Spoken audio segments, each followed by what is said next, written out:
Nah, rekan-rekan semua ya, seperti yang tadi saya katakan pada materi malam hari ini merupakan materi yang luar biasa karena kita akan berbicara mengenai bagaimana cara kita menguasai diri ya supaya kita bisa menguasai batasan potensi hidup kita.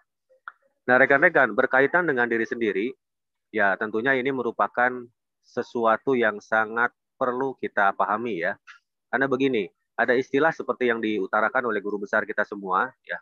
Ketika kita ingin mempengaruhi orang lain mungkin itu mudah bagi kita. Tapi ketika kita berbicara mengendalikan diri sendiri, kadang-kadang ini yang paling sulit rekan-rekan. Nah, nanti guru besar kita semua akan berbicara mengenai bagaimana cara kita bisa menguasai diri kita. Oke, menguasai diri kita, mengendalikan diri kita sendiri, rekan-rekan, sehingga kita akan menemukan batasan potensi kita.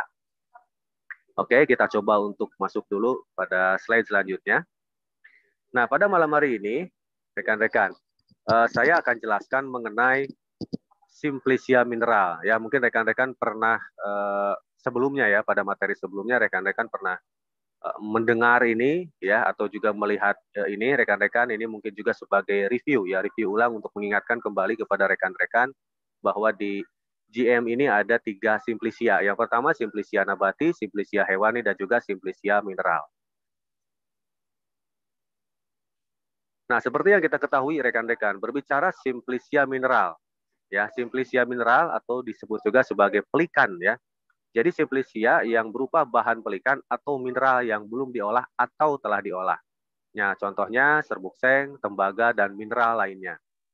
Nah, simplicia ini memiliki banyak keunggulan, antara lain efek sampingnya relatif kecil rekan-rekan ya. Nah, jadi adanya komposisi yang saling mendukung untuk mencapai efektivitas pengobatan dan lebih sesuai untuk penyakit metabolik dan degeneratif. Nah, simplicia mineral ini tergolong unik karena selain pengobatan berupa oral, namun juga dapat digunakan dari luar ya. Oke, selanjutnya. Nah, seperti yang tadi saya jelaskan di awal, ya bahwa yang namanya herba, rekan-rekan terdiri dari 3 zat utama ya, atau 3 bahan utama, yaitu simplicia nabati, simplicia hewani, dan juga simplicia mineral. Jadi kategori pengobatan herba yang tepat dan lengkap tentunya diperlukan oleh klien, ya, sehingga diperlukan proses bioteknologi yang tidak hanya herba dari simplicia nabati, namun harus juga dari simplicia hewan dan simplicia mineral. Seperti yang pernah diutarakan sebelumnya oleh guru besar kita semua, rekan-rekan. Ya, jadi konsumsi herba atau pengobatan herba yang baik, nah ini merupakan kolaborasi dari 3 simplicia ini. Ya, jadi satu sama lain, nah ini saling mendukung. Nah, disinilah rekan-rekan kelebihan kita ya di Gusmus Raksa Jasad.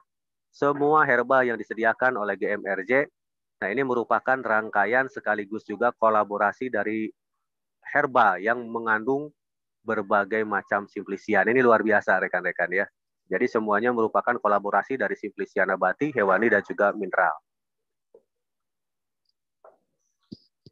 Nah, ini berkaitan dengan simplicia mineral rekan-rekan. Jadi pada malam hari ini kita akan membahas ya, kembali lagi sebetulnya ini penguatan ya. Jadi ini memang program bahasan penguatan ya supaya kita nanti tambah kuat juga, ilmunya tambah komplit juga nih mengenai Pendan GM ya.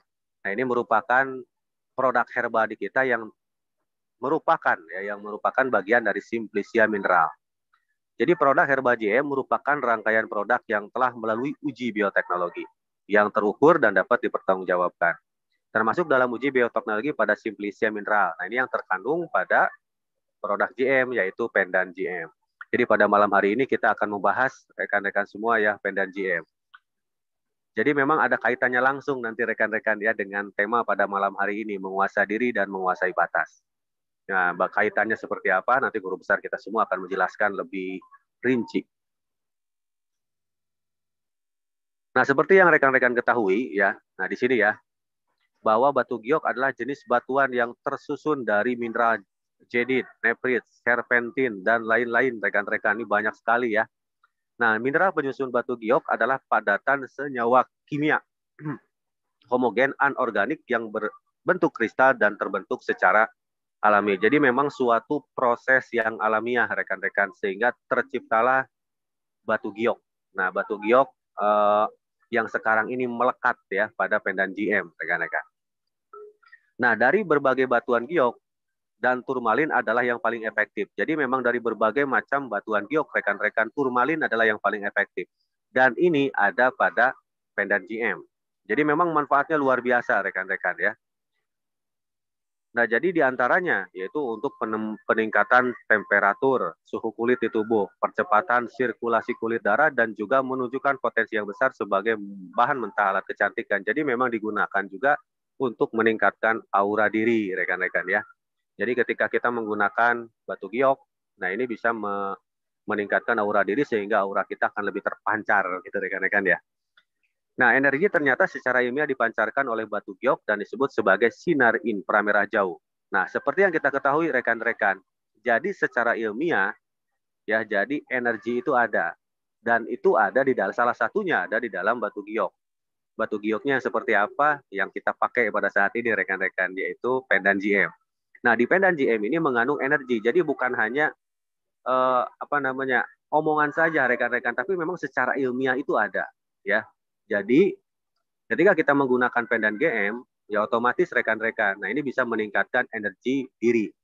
Ya, karena secara ilmiah ada, sehingga disebut sebagai sinar inframerah jauh. Nah, sinar inframerah jauh inilah yang membawa efek menguntungkan bagi organ tubuh, ya, bahkan bisa menguntungkan bagian organ tubuh kita. Nah, terutama diantaranya untuk kulit, peredaran darah, vitalitas sel kulit, dan lain-lain. Jadi manfaatnya luar biasa, rekan-rekan. Banyak sekali ya. Oke, next. Nah, seperti yang kita ketahui, rekan-rekan, ya dari manfaat dari pendan wulung giok beraja geni yang kita pakai. Ya, jadi bagi rekan-rekan sekarang yang belum memakainya, ini harus segera memakainya, rekan-rekan ya. Karena manfaatnya luar biasa, diantaranya untuk melancarkan pencernaan, meningkatkan kekebalan tubuh, kemudian juga penetra racun, memperlambat penuaan diri, begini ya, meningkatkan kesuburan, melancarkan aliran darah, memaksimalkan penyerapan oksigen, dan lain-lain rekan-rekan. Nah, manfaat-manfaat yang terdapat pada pentan GM ini, nah ini sebetulnya manfaat yang sangat menyeluruh kalau menurut saya rekan-rekan ya. Karena dari luar sampai ke dalam kita bisa merasakan manfaat yang luar biasa. Oke, selanjutnya. Nah, sekarang rekan-rekan kita masuk ke perlambang ya. Kalau tadi kita membahas sekilas mengenai Simplicia dan juga pendan GM, nanti juga tentunya akan dibahas lebih mendalam oleh guru besar kita semua. Nah, sekarang saya ingin juga membahas, nah ini materi motivasi ya, motivasi juga sebagai materi keilmuan untuk meningkatkan potensi diri kita. Saya akan bahas secara globalnya, rekan-rekan. Oke, menguasai diri, menguasai batas. Jadi menguasai diri adalah usaha yang dilakukan seseorang untuk melihat dan memahami diri. Nah, ini perlu digarisbawahi rekan-rekan. Menguasai diri adalah usaha yang dilakukan seseorang untuk melihat dan memahami diri. Ya. Nah, mengenali diri sendiri akan membuat seseorang lebih bisa mengontrol segala perilaku dalam dirinya maupun saat berhubungan dengan orang lain, sehingga memudahkan dirinya untuk menguasai batas dalam mencapai impiannya. Nah, poinnya di sini rekan-rekan adalah pengendalian diri. Ketika kita menguasai diri, secara otomatis kita akan memahami diri kita sendiri dan kita akan lebih mudah untuk mengendalikan diri. Ya, jadi seperti yang diutarakan oleh guru besar kita semua, rekan-rekan ya. Kita tidak bisa mengendalikan orang lain, kita tidak bisa mengendalikan apalagi masa lalu ya. Lantas apa yang bisa kita kendalikan? Yang bisa kita kendalikan sebetulnya poinnya adalah diri kita sendiri. Nah, di sini nanti kita akan belajar dari Buya bagaimana cara penguasaan terhadap diri. Nah, ini rumusan diri DGM, rekan-rekan. Nah, jadi ini menjawab nanti siapa kita ya. Nah, jadi menguasai diri secara otomatis akan menjawab ya pertanyaan kita nih, siapa sebetulnya diri kita, begitu ya. Jadi rumusan diri GM ini. Nah, di sini rekan-rekan untuk menjawab itu semua, makanya diperlukan cara menguasai diri atau mengenal diri. Nah, cara menguasai diri atau mengenal diri ini, nah menurut rumusan diri GM rekan-rekan, nah ini terdiri dari 4 kata ya, D-I-R-I, sorry 4 huruf, D-I-R-I, jadi diri. Nah, D-nya ini apa? Di mana dia berada? Jadi untuk mengenal diri sendiri, rekan-rekan, ini harus terjawab pertanyaan ini nih. Di mana dia berada?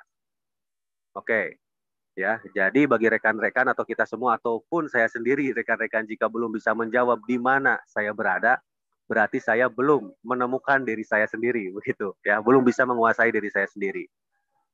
Oke. Ya, jadi rekan-rekan di sinilah fungsinya kita mengenal di mana kita berada. Oke. Kemudian I-nya yaitu impiannya apa. Setelah kita mengenal siapa diri kita dan diri kita ada di mana, rekan-rekan, maka selanjutnya pertanyaan yang kedua adalah impiannya apa? Ya, apakah kita sudah memiliki impian atau belum? Jadi poin yang pertama tadi di D, ya, itu where. Where itu di mana? Nah, yang kedua adalah what, ya. Jadi impiannya apa? Oke. Kemudian yang ketiganya adalah R. Nah, R ini adalah rencananya bagaimana. Jadi ini terkait dengan rumusan how. Kalau yang pertama tadi di mana dia berada, where. Yang kedua impiannya apa, okay, what. Dan yang ketiga setelah dia mengetahui impiannya, ya dia harus punya rencana. Bagaimana rencananya? Jadi how. Nah setelah dia tahu dan menyusun rencana, nah baru rekan-rekan beranjak ke rumusan selanjutnya yaitu implementasinya kapan. Kapan akan dimulai begitu. Ya. Jadi how to start ya. Jadi kapan mau dimulai begitu. Jadi ini luar biasa rumusan GM ini rekan-rekan karena akan menjawab siapa kita secara utuh ya. Jadi di mana dia berada, D-nya, I-nya impiannya apa, R-nya rencananya bagaimana, I-nya implementasinya kapan. Ya, jadi sesuai dengan rumusan 5W plus 1H ya. Where, what, how, when, dan who rekan-rekan. Oke, selanjutnya menguasai batas. Ya, seseorang yang sudah bisa menguasai diri, maka menurut guru besar kita semua akan menguasai batas. Jadi menguasai batas adalah usaha yang dilakukan seseorang untuk mengetahui batasan dirinya, batasan potensi dirinya, yaitu mengetahui batasan sikap hidup yang positif untuk bisa mencapai apa yang diharapkan, ya, aktualisasi. Dengan berusaha untuk tetap dalam jalur yang sudah diberikan oleh pendahulu. Ya, jadi orang yang mengenal dirinya, orang yang menguasai dirinya, maka dia akan mengenal dan menguasai batas hidupnya. Ya, jadi dia akan terus konsultasi kepada para pendahulunya supaya nantinya begini rekan-rekan tidak keluar batas. Ya, selalu Buya katakan tidak keluar batas. Ya, jadi tetap dalam relnya, tetap dalam jalurnya. Oke, nah ini rumusan batas. Nah rumusan batas ini menjawab pertanyaan why, kenapa, mengapa, ya. Mengapa saya ada batasan? Setelah kita mengenal diri, maka ada timbul pertanyaan why, kenapa batasan itu perlu, rekan-rekan. Dan kenapa batasan itu diperlukan seseorang setelah dia mengenal dirinya. Nah, di sini dalam rumusan batas, rekan-rekan, pertanyaannya batasan itu apa? Nah, batasan ini rekan-rekan terdiri dari 5 huruf ya. B, A, T, A, S. Ya, jadi B-nya apa? Seseorang yang menguasai batas adalah seseorang yang B, berkomitmen. Seseorang yang menguasai batas adalah seseorang yang A, amanah. Seseorang yang menguasai batas adalah seseorang yang juga tersistem hidupnya. Seseorang yang menguasai batas adalah seseorang yang antusias dalam menjalankan visinya, dalam menjalankan misinya. Kemudian juga seseorang yang menguasai batas adalah seseorang yang setia atau loyal. Ya, jadi orang yang menguasai batas adalah orang yang berkomitmen, amanah, tersistem, antusias, setia, atau loyal. Itu rekan-rekan. Ya, rumusan dari guru besar kita semua. Nah, di sini, menguasai diri, menguasai batas.